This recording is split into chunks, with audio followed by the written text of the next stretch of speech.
എൻ്റെ പേര് ടിൻഡു ജോബിൻ. ഞാൻ ചേർത്തലയിൽ നിന്നാണ് വരുന്നത്. ഇതെൻ്റെ ഹസ്ബൻഡിൻ്റെ ചേട്ടൻ്റെ ഭാര്യയാണ്.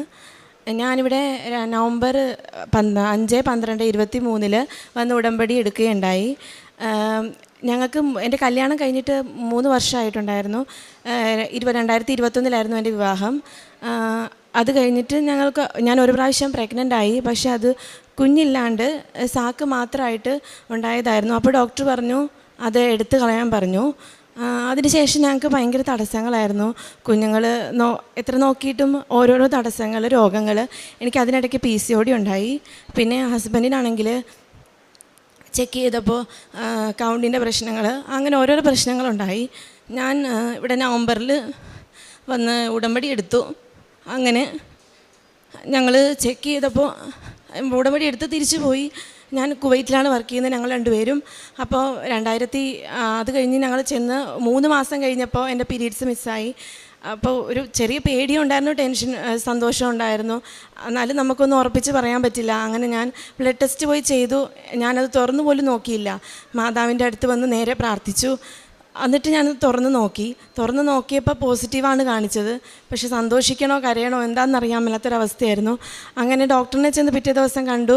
അങ്ങനെ പിറ്റേ ദിവസം ചെന്ന് കണ്ടപ്പോൾ ഡോക്ടർ പറഞ്ഞു ഒരാഴ്ച കഴിഞ്ഞ് ഒന്നും കൂടെ ടെസ്റ്റ് ചെയ്യും. അപ്പോൾ ബ്ലഡ് ടെസ്റ്റിൽ ലെവൽ കൂടുതൽ കാണിക്കുവാണെങ്കിൽ നമുക്കത് ഓക്കെയാണ്, മുന്നോട്ട് കൊണ്ടുപോകാമെന്ന് പറഞ്ഞു.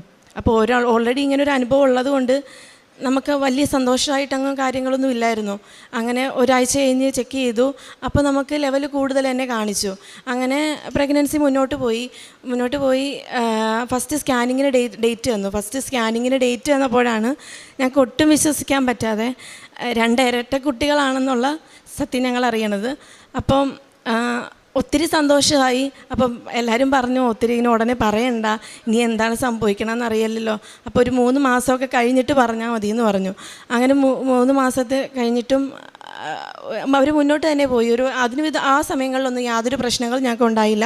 കുറച്ച് കഴിഞ്ഞ് ഒരു 5 മാസം ആകാറായപ്പോഴത്തേക്കും എനിക്ക് ഷുഗർ ഉണ്ടായി. അപ്പോഴും ഡോക്ടർ പറഞ്ഞു ഇൻസുലിൻ എടുക്കണം.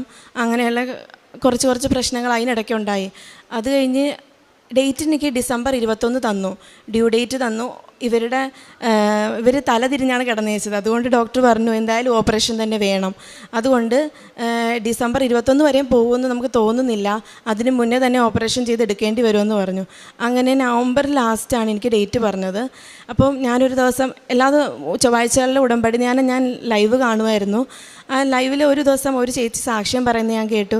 ആ ചേച്ചി പ്രാർത്ഥിച്ചപ്പോൾ ആ ചേച്ചിക്ക് ഡിസംബർ ഒരു ക്രിസ്മസ് ഗിഫ്റ്റായിട്ടൊരു കുഞ്ഞിനെ നൽകിയിരുന്നു. ഞാനും അന്ന് തൊട്ട് ആ ഉടമ്പടി കണ്ടപ്പോൾ ഞാനും അങ്ങനെ പ്രാർത്ഥിച്ചായിരുന്നു. അപ്പോൾ ഡിസംബറിൽ ഡേറ്റ് കിട്ടിയപ്പോൾ എനിക്ക് ഭയങ്കര സന്തോഷമായി. പക്ഷേ ഉടനെ കുറച്ച് കഴിഞ്ഞപ്പോൾ ഈ ഡേറ്റ് മാറ്റി കിട്ടിയപ്പോൾ എനിക്ക് അതിലേറെ സങ്കടവും വന്നിട്ടുണ്ടായിരുന്നു. അങ്ങനെ ഞാൻ മാതാവിനോട് തന്നെ പിന്നെയും പ്രാർത്ഥിച്ചു. എല്ലാ ദിവസവും ഉടമ്പടി തരം വയറിൽ പുരട്ടി പ്രാർത്ഥിക്കുമായിരുന്നു.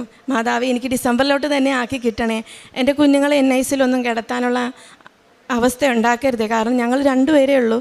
2 കുഞ്ഞുങ്ങളെയും ഞങ്ങളെയും എങ്ങനെ മാനേജ് ചെയ്യാനായിട്ട് നമുക്ക് ഒത്തിരി ബുദ്ധിമുട്ടായിരുന്നു. അപ്പം അങ്ങനെ ഒത്തിരി പ്രാർത്ഥിച്ചായിരുന്നു.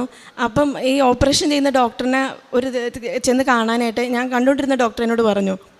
അങ്ങനെ ചെന്ന് ഡോക്ടറിനെ കണ്ടപ്പോൾ ഡോക്ടർ ഞങ്ങളോട് പറഞ്ഞു, ആ ഡോക്ടറിനാണെങ്കിൽ നമ്മളൊന്നും അറിയില്ല, ആൾ അറബിയാണ്, നമ്മുടെ കൃപാസനത്തെ പറ്റിയോ അങ്ങനത്തെ ഒരു കാര്യങ്ങളും പുള്ളിക്കാരൻ അറിയത്തില്ല. അപ്പോൾ ഡോക്ടർ എന്നോട് പറഞ്ഞു ഒരു ഡിസംബർ ഫസ്റ്റ് വീക്ക് അതിലേതെങ്കിലും ഒരു ഡേറ്റ് ഞങ്ങളോട് എടുത്തോളാൻ പറഞ്ഞു. അപ്പോൾ ഞങ്ങൾ പറഞ്ഞു വേണ്ട, ഡോക്ടർ തന്നെ ഏതെങ്കിലും ഒരു ഡേറ്റ് സെലക്ട് ചെയ്ത് തന്നാൽ മതി, ഡോക്ടറിൻ്റെ സൗകര്യത്തിനനുസരിച്ച് മതി എന്ന് പറഞ്ഞു. അങ്ങനെ ഡോക്ടർ ഞങ്ങൾക്ക് സെലക്ട് ചെയ്ത് തന്ന ഡേറ്റ് ഡിസംബർ 7 അപ്പോൾ ഞങ്ങൾക്ക് ഭയങ്കര സന്തോഷമായി. അപ്പോൾ അന്ന് അതും തന്നെ മതി, മാതാവിൻ്റെ പ്രത്യക്ഷീകരണ ദിവസമല്ലേ, അത് തന്നെ മതി എന്ന് പറഞ്ഞോളൂ. കാരണം മാതാവിനോട് പ്രാർത്ഥിച്ചുണ്ടായ കുഞ്ഞുങ്ങളായതുകൊണ്ട്. അപ്പം ഞങ്ങൾക്ക് അന്ന് ഹോസ്പിറ്റലിൽ നിന്ന് വിളിച്ചിട്ട് പറഞ്ഞു നിങ്ങൾ നേരത്തെ വന്ന് അഡ്മിറ്റ് ആകണം, ഈ ഡിസംബർ 7 രാവിലെ തന്നെ വന്ന് അഡ്മിറ്റ് ആയിക്കോളാൻ പറഞ്ഞു. ഡോക്ടറിന് വേറെ ഓപ്പറേഷൻ ഉണ്ടെന്ന് പറഞ്ഞു. അങ്ങനെ ഞങ്ങൾ നേരത്തെ ഒന്ന് അഡ്മിറ്റായി. നമ്മുടെ ഇവിടുത്തെ ഇന്ത്യൻ സമയം മാതാവ് പ്രത്യക്ഷപ്പെട്ട സമയം 2:32 ഇവർ ആദ്യത്തെ കുഞ്ഞ് 2:31, രണ്ടാമത്തെ കുഞ്ഞ് 2:33.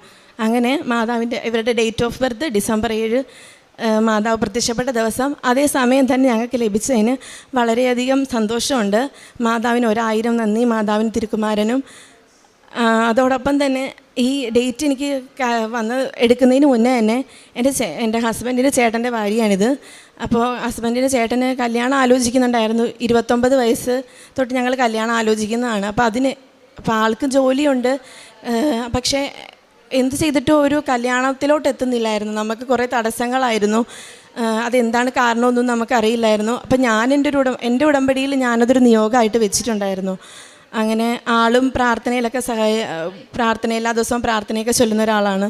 അങ്ങനെ ഞാൻ പറഞ്ഞു ചേട്ടായിട്ട് പ്രാർത്ഥിക്കാനൊക്കെ പറഞ്ഞു, എല്ലാം ശരിയാവുമെന്ന് പറഞ്ഞു.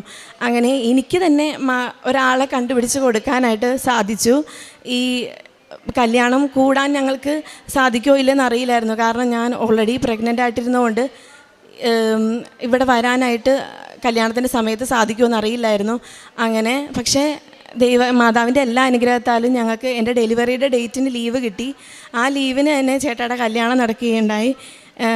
അപ്പം എല്ലാം കൊണ്ടും ഞങ്ങൾക്ക് വളരെയധികം സന്തോഷമുണ്ട്. അമ്മയ്ക്കും തിരുക്കുമാരനും 1000 നന്ദി പറയുന്നു. ഉൽപ്പത്തി പുസ്തകം 17:1 തിരുവചനം അരുളി ചെയ്യുന്നു, സർവശക്തനായ ദൈവമാണ് ഞാൻ, എൻ്റെ മുമ്പിൽ വ്യാപരിക്കുക, കുറ്റമറ്റവനായി വർത്തിക്കുക. നീയുമായി ഞാൻ എൻ്റെ ഉടമ്പടി സ്ഥാപിക്കും, ഞാൻ നിനക്ക് വളരെയേറെ സന്തതികളെ നൽകും. ടിൻറ്റു ജോബിൻ വളരെ വ്യക്തമായിട്ട് തന്നെ തങ്ങൾക്ക് കുഞ്ഞുങ്ങളില്ലാതിരുന്നതിൻ്റെയും പിന്നീട് താൻ കൺസീവ് ആകുന്നു, എന്നാൽ അത് ആ ഭ്രൂണത്തിൻ്റെ അവസ്ഥ എന്തായിരുന്നു എന്നും അത് ടെർമിനേറ്റ് ചെയ്യേണ്ടി വന്നതായും പിന്നീട് അങ്ങോട്ട് തങ്ങളുടെ ജീവിതത്തിൽ തങ്ങൾക്കൊരു കുഞ്ഞിനെ ലഭിക്കാതെ പോകുന്ന സാഹചര്യങ്ങളുമൊക്കെ ആയിട്ട് മുമ്പോട്ട് പോകുമ്പോൾ ഉടമ്പടി എടുത്ത് 3 വർഷമായിട്ടും കുഞ്ഞുങ്ങളില്ലാതിരുന്ന ദമ്പതികൾക്ക് നവംബറിൽ വന്ന് ഉടമ്പടി എടുക്കുന്നു.